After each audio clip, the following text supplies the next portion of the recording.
me fait un grand plaisir de vous accueillir aujourd'hui à Foi et Vision chrétienne.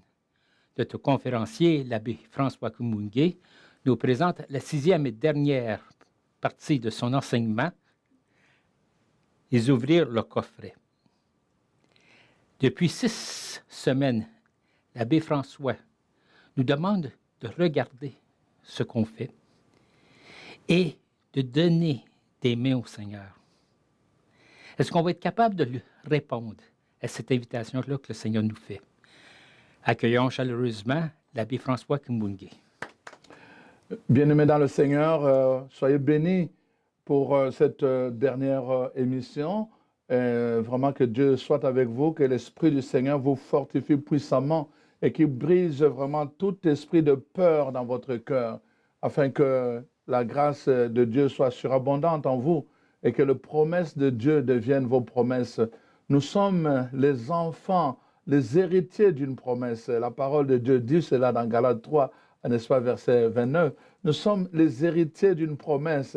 Les promesses qui ont été faites à Abraham sont devenues notre promesse, nos promesses à nous aussi, à cause justement de notre adhésion à Jésus-Christ. Alors j'espère vraiment que vous pourrez faire maintenant avoir accès à vos promesses et puis en jouir vraiment pour que votre vie soit transformée selon le plan de Dieu. Rappelez-vous, le projet de Dieu pour toi, pour nous, c'est un projet de bonheur et de paix et non pas de malheur, nous dit, n'est-ce pas, Jérémie 29, 11. Alors donc, je vous souhaite vraiment d'entrer dans ce projet de bonheur et de paix et que votre esprit soit vraiment en paix, que la peur disparaisse vraiment, que vous soyez vraiment capable de vous accorder avec la pensée de Dieu et vraiment de développer à partir de maintenant la mentalité du royaume. La mentalité du royaume qui est contraire à la mentalité du monde. La mentalité du monde, c'est la mentalité de la, n'est-ce pas, comme on dit, la mentalité de la mendicité.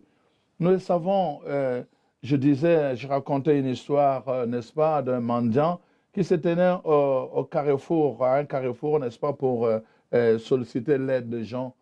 Le mendiant vit du hasard, comme je l'ai dit souvent. Il vit du hasard. Donc, les gens passent là-bas, certains donnent, certains ne donnent pas. Et ce jour-là, c'était vraiment comme ils disent eux-mêmes, c'était un mauvais jour. C'était vraiment la pire des journées. Il a passé toute la journée, personne ne manifestait de compassion envers lui. Il y a eu une dame qui est passée là, qui était partie au marché.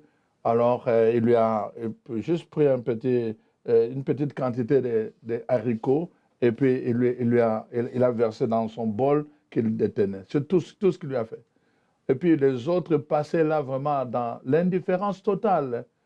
Et voilà que vers la fin de la journée, et il voit quelqu'un qui venait bien habillé avec des lunettes et puis ensoleillé, et vraiment très très bien sapé comme on dit. Et puis à côté, il y avait presque 5 personnes qui l'accompagnaient. Apparemment, c'était des gardes-corps. Donc, ça devait être quelqu'un de très, très important. Le mendiant commençait à se frotter les mains en disant, vraiment, c'est ma dernière chance. C'est vraiment ma dernière chance. Et alors, le monsieur arrive là-bas et dit, qu'est-ce que tu fais ici? Oh, pitié, vraiment, je n'ai rien, je n'ai pas de maison, je n'ai pas ceci. Il commençait à détailler tout ce qu'il n'avait pas. Mais le monsieur lui pose une question et dit, mais donne-moi ce que tu as maintenant, que tu as... Il dit, mais non, c'est tout ce qu'on m'a donné depuis le matin. Il dit, mais donne, partage avec moi. Pendant qu'il faisait ça, les gardes-corps ont encerclé cet homme. Alors là, il prend, il avait peur parce que les gens étaient là. Il donne par peur. Il prend juste 3 haricots. Il fonce la main. 3 haricots. Et puis, il se lève pour aller donner. Il dit, tu me donnes combien? 3. Le gars lui demande, tu me donnes combien? 3. Pendant qu'il disait ça, quelque chose s'est passé. Bon, finalement, alors, elle dit, bon, ok, merci. Là, il est parti avec ses 3 haricots. Le gars est resté là-bas et il a commencé vraiment à sacrer. Il dit, je pensais qu'il allait me donner quelque chose et tout le reste. Il vient me demander encore le peu que j'ai reçu. C'est quel genre de riche ça? Ils sont toujours comme ça. Il a commencé à vraiment maudire le ciel et la terre. Et puis, finalement, il dit, non, j'en ai marre. De toutes les façons, il faut que je quitte cet endroit. Parce que si je reste, même le peu que j'ai, je veux encore, quelqu'un va venir prendre. Il est retourné chez lui. Alors là, il dit, mais qu'est-ce que je vais faire? Il prend les haricots, il met dans l'eau, parce qu'il devait cuire ça, c'est tout ce qu'il avait à manger. Il met dans l'eau, et il voit qu'il y avait des choses qui brillaient. Il ne comprenait pas, mais qu'est-ce qui se passe? Il sort de la maison, il n'avait pas assez d'éclairage, il vient devant la porte, et puis là, il regarde, et il dit, mais c'est comment ça? Et le voisin qui était là, il dit, mais c'est quoi ça? Le voisin regarde, il dit, mais ça, c'est du diamant. Il dit, où est-ce que tu as pris ça? Oh non, ce n'est pas ton affaire, il retourne dans la maison. Et il retourne, quand il est retourné, il compte, il y avait 3 diamants. 3 diamants. Mais il dit, mais qui a pu me donner des diamants? Toute la journée, je suis resté là, personne ne m'a rien donné. Il dit, mais 3 diamants. Mais en plus, c'est 3. Il dit, 3? Oh, mais c'est vrai, j'ai donné 3 à Erico. C'est la seule personne qui peut me donner, c'est lui. Alors là, il réalise, j'ai donné 3 haricots, il m'a donné 3 diamants. Et là, il dit, ah mon Dieu, si je savais, j'aurais pu lui donner même 10. Trop tard. Voyez-vous, chers frères et sœurs, la mentalité de mendiant. C'est toujours, vous voyez, on s'accroche, même pour donner. Il a donné, malgré lui, il a sacré, il a maudit le ciel et la terre. Mais ce qu'il ne savait pas, c'est que celui qu'il maudissait avait fait quelque chose de très grand, mais à son insu. C'est ça qu'il ne savait pas. Mais il lui a donné selon la mesure que lui-même a donnée. Et c'est ça que la parole de Dieu nous dit. Tout vous sera donné, hein, de la mesure que vous allez vous servir pour donner aux autres. C'est vraiment, ça illustre bien la pensée de Dieu.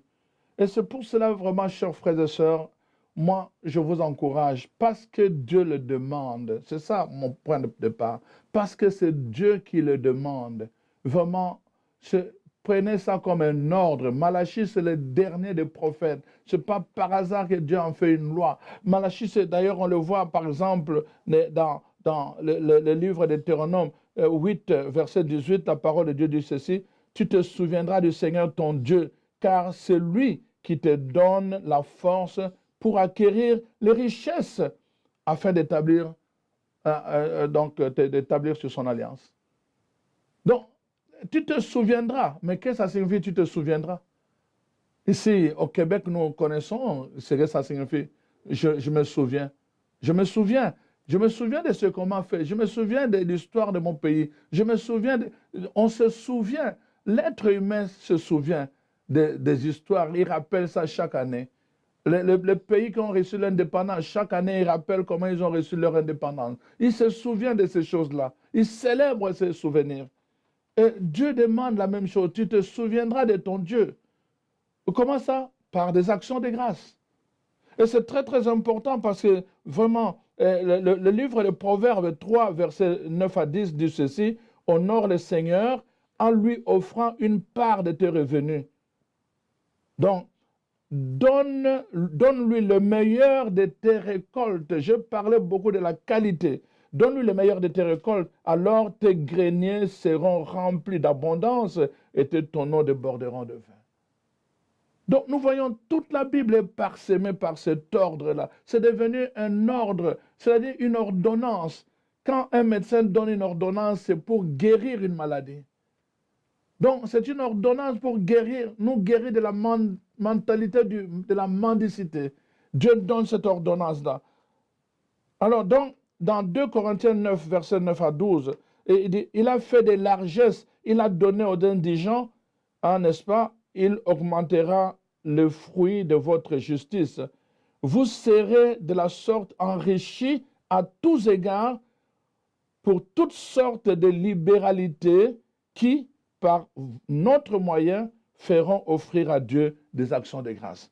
Donc, Dieu vous bénit et puis vous nous aidez et nous, par nos moyens, c'est-à-dire tout ce que nous faisons, chaque fois que les gens vont dire en foi télévision chrétienne, sois béni. Donc vraiment que le Seigneur vous bénisse. Toutes ces bénédictions qui vont monter à Dieu, ça va être des actions de grâce qu'on va élever pour vous. Pour vous. C'est très important que vous compreniez cela. Proverbe 11, verset 24 à 25 nous dit, « Tel qui donne libéralement devient plus riche, tel qui épargne à l'excès ne fait que s'appauvrir.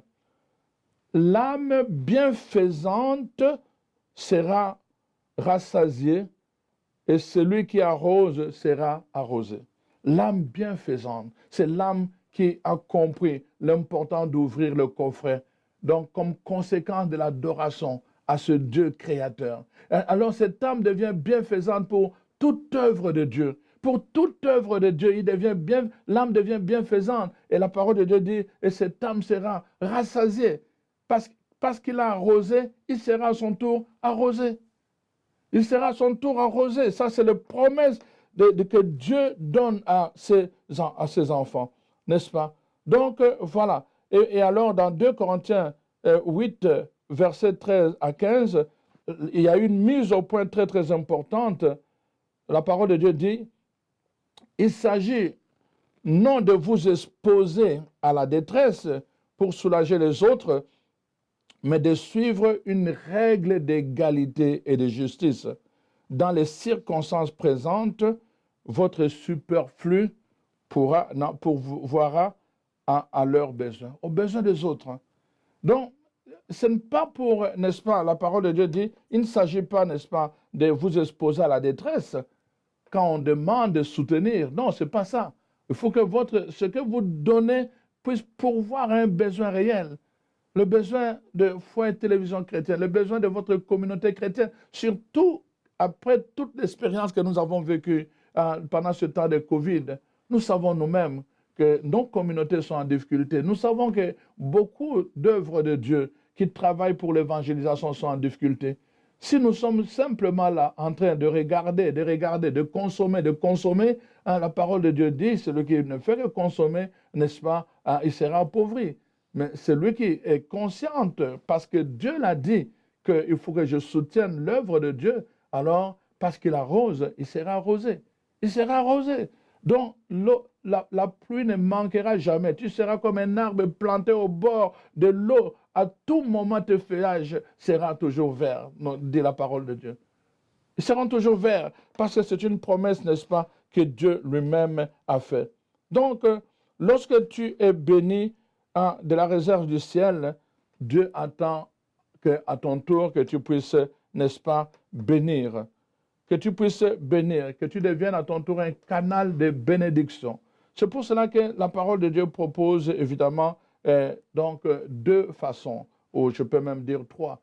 Il y a trois offrandes, trois façons de faire des offrandes. Nous avons d'abord ce qu'on appelle l'offrande, n'est-ce pas, généreuse. Nous avons l'offrande sacrificielle. Et donc, ce qui est très, très important, que nous puissions aussi nous en prendre compte. Donc, je vais vous parler cette fois-ci de cela. Donc, les offrandes généreuses, les offrandes sacrificielles et les offrandes volontaires. Donc, c'est important que nous puissions regarder toutes ces choses. Il y a tellement de choses à dire sur vraiment ouvrir le coffret que je ne peux pas le dire simplement ici, mais je voulais simplement que vous puissiez prendre conscience que c'est très, très important que nous puissions vraiment être à l'écoute de Dieu. Nous devons vraiment, Dieu en fait une obligation, nous devons vraiment le faire aussi nôtre. Alors, je parle d'abord le premier type d'offrande, l'offrande généreuse. L'offrande généreuse, c'est vraiment cette offrande, ce type d'offrande que nous faisons quand nous allons à l'église. On va aller donc dimanche après dimanche, on prend une enveloppe, on met dans la quête. Ça, c'est vraiment une offrande généreuse. Oui, nos communautés ont toujours bénéficié de ces offrandes-là. On en a besoin, les offrandes généreuses.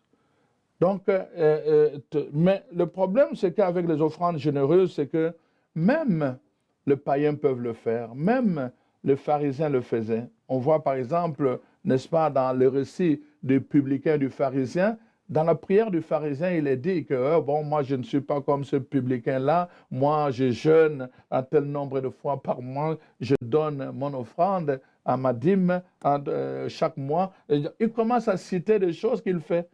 C'est une offrande généreuse.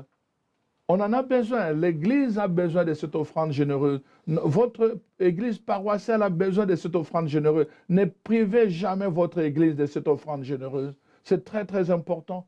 Vous pouvez faire n'importe quoi que vous voulez. Vous pouvez mettre ce que vous voulez. Avec votre cœur, faites une prière et puis mettez comment je vais dire, le parfum. C'est-à-dire que les paroles que vous mettez dans votre enveloppe, avant de fermer l'enveloppe, avant d'offrir votre offrande généreuse, mettez du parfum, de paroles dans votre enveloppe qui doit accompagner votre offrande généreuse.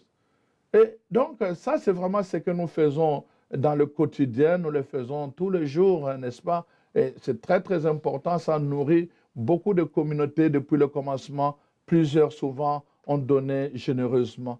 Et ça, c'est vraiment, nous rendons grâce à Dieu pour cela. Nous rendons grâce à Dieu. Mais il y a une offrande qu'on appelle, n'est-ce pas, l'offrande sacrificielle. L'offrande sacrificielle, peut-être avant de parler de l'offrande sacrificielle, je vais parler, n'est-ce pas, de l'offrande volontaire. Alors donc, l'offrande volontaire, je pense dans le livre des Chroniques, je vais prendre 1 Chronique chapitre 29,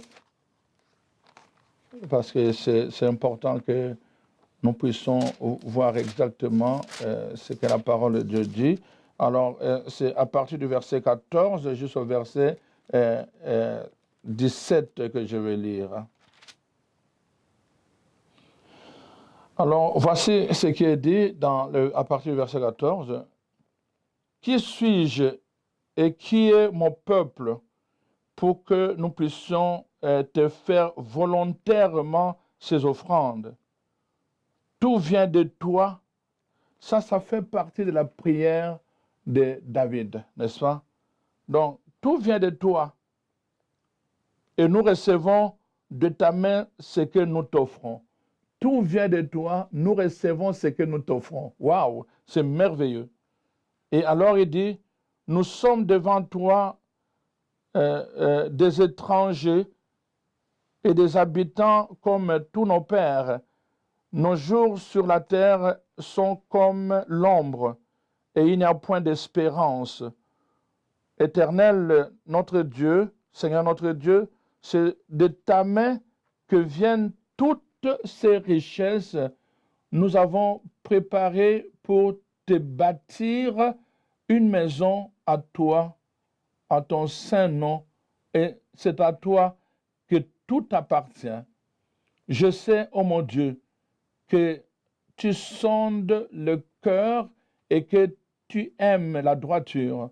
Aussi, je te fais toutes ces offrandes volontaires dans la droiture de mon cœur, et j'ai vu maintenant avec joie ton peuple qui se trouve ici, t'offrir volontairement ces dons. Voyez-vous, David reprend le mot volontaire à plusieurs reprises et dit, voilà, tout ce que nous avons, toutes ces richesses, c'est toi qui nous les as données. Et nous venons volontairement, à notre tour, te les offrir pour bâtir ta maison. Et je suis dans la joie parce que non seulement moi, mais le peuple aussi. Le roi dit d'abord, moi, je te fais volontairement, toi qui sondes le cœur, tu connais mon cœur, je le fais volontairement pour t'offrir cela. Et le peuple qui est là aussi, regarde, il va te faire le don volontairement. Donc, on n'impose pas, il n'y a pas d'imposition. Quelqu'un vient volontairement, à un moment donné, par exemple, il remarque, bon, il y a telle chose qui fait problème dans l'église. Il remarque qu'il y a telle chose, bon, je vois que vous avez tel problème au niveau de votre organisation, de votre œuvre, de votre église. Alors, donc, je vois, alors, volontairement, quelqu'un vous envoie, il vous écrit, dit, moi, j'envoie ce chèque pour soutenir votre œuvre. Volontairement. Personne n'a demandé. Et la parole de Dieu en parle, c'est Dieu sonde le cœur et il aime, il est dans la joie quand des gens lui font des dons volontairement. Je vous encourage, chers frères et sœurs, à être généreux quand vous allez à l'église le dimanche. Donnez généreusement le don généreux. Mais faites aussi des dons volontaires. C'est-à-dire que vous avez pris conscience, ou bien le Seigneur a mis dans votre cœur que vous devez soutenir telle œuvre, telle œuvre, telle œuvre. Alors, vous respectez cela, obéissez. C'est un acte d'adoration. Alors, faites-le aussi volontairement. C'est ça que la parole de Dieu est en train de nous montrer. Donc, tout le peuple a soutenu leur roi. Le roi a fait une offrande volontaire et le peuple aussi a commencé à donner des dons volontaires. On n'avait obligé personne, chacun selon ses moyens, mais il donnait volontairement. Voyez-vous? Donc, jusque-là, j'ai parlé de l'offrande généreuse. Là, je vous explique l'offrande volontaire, n'est-ce pas? Donc, l'offrande généreuse, c'est ce que nous donnons, par exemple, chaque dimanche pendant la quête. On a préparé notre offrande généreuse, alors on donne dans une enveloppe pendant la quête. Mais l'offrande volontaire, c'est que, en fait, il y a une cause qui me saisit. Je suis en train de voir au niveau de Foyer Télévision Chrétienne, au niveau de ma communauté paroissiale, au niveau de toute œuvre qui annonce la parole de Dieu, qu'il y a un besoin qui vient, parfois juste à travers le mot, à travers le message, à travers cette interpellation, simplement. Et vous avez été saisi, vous avez été touché, et personne ne vous a demandé. On vous a juste encouragé. Vous vous sentez personnellement interpellé, et là, vous prenez votre chéquier, vous dites non, moi, je vais faire un don volontaire à Foyer Télévision Chrétienne, à ma paroisse, à telle œuvre qui annonce l'Évangile. C'est ça que la parole nous dit. Mais il y a une troisième offrande qu'on appelle l'offrande sacrificielle. L'offrande sacrificielle, peu de gens, c'est pour cela que j'en parle quand je parle de tout ce que nous sommes en train de vivre ici, peu de gens, n'est-ce pas, vivent cette question d'offrande sacrificielle que nous voyons dans le deuxième livre de Samuel, n'est-ce pas, nous voyons qu'il y a une question d'offrande sacrificielle. Dans ces 2 Samuel, chapitre 24.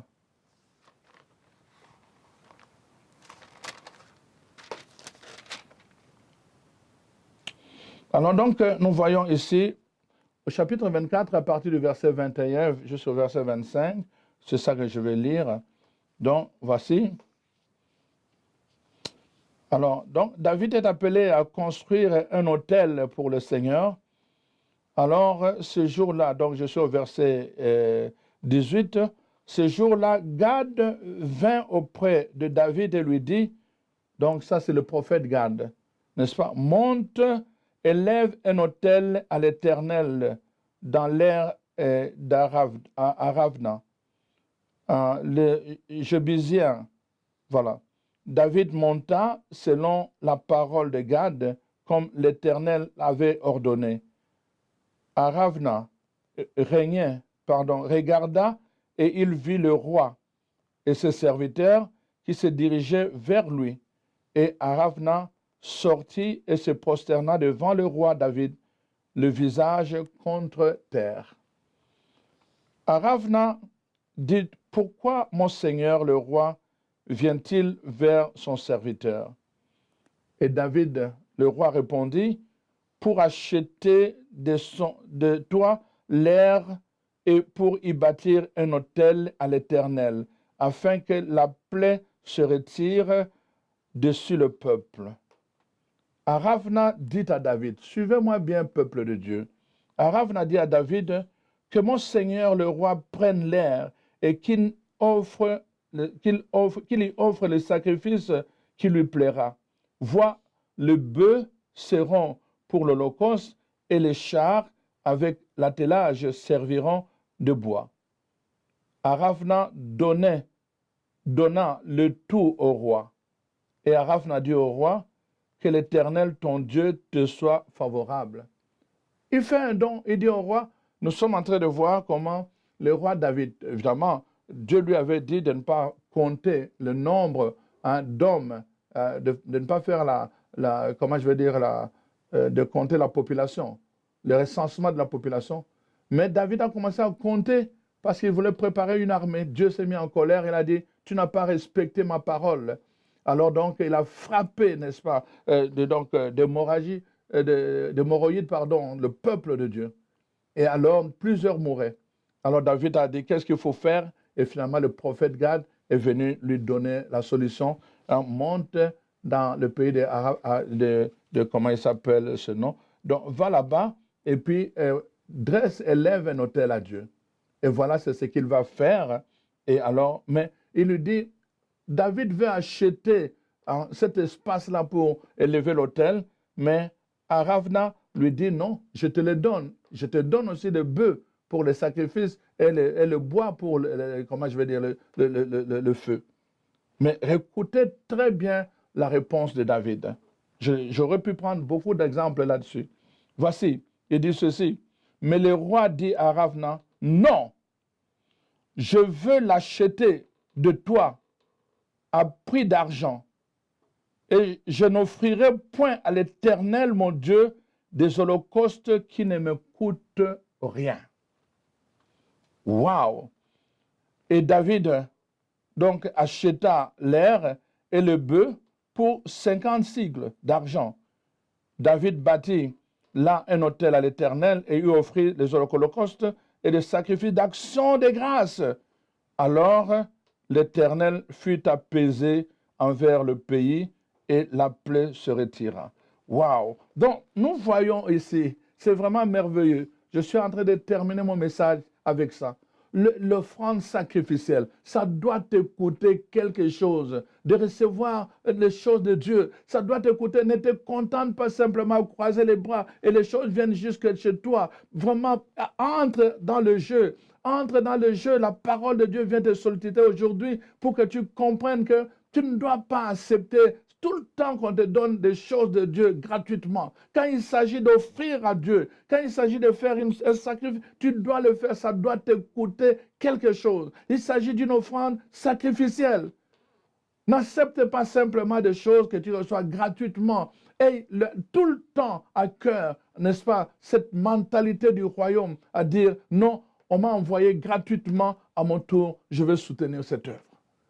Voilà la mentalité du royaume que je voulais partager avec vous. Que le Seigneur vous bénisse abondamment et que vraiment cet esprit d'offrande puisse devenir votre lot au quotidien au nom de Jésus. Amen. La signification profonde est celle qu'on trouve en Romains 6, où Paul, en fait, nous renvoie à la mort et à la résurrection de Jésus. Être baptisé, c'est mourir et ressusciter avec Jésus. Quand on te plonge dans l'eau, eh bien, ça veut dire que tu meurs. Ton ancienne vie est enterrée. Et dans le sépulcre, tout est fini. Et quand on t'enlève de l'eau, ça veut dire que tu es ressuscité, tu commences à vivre une vie nouvelle avec Dieu. C'est ça, en fait, la signification du baptême chrétien.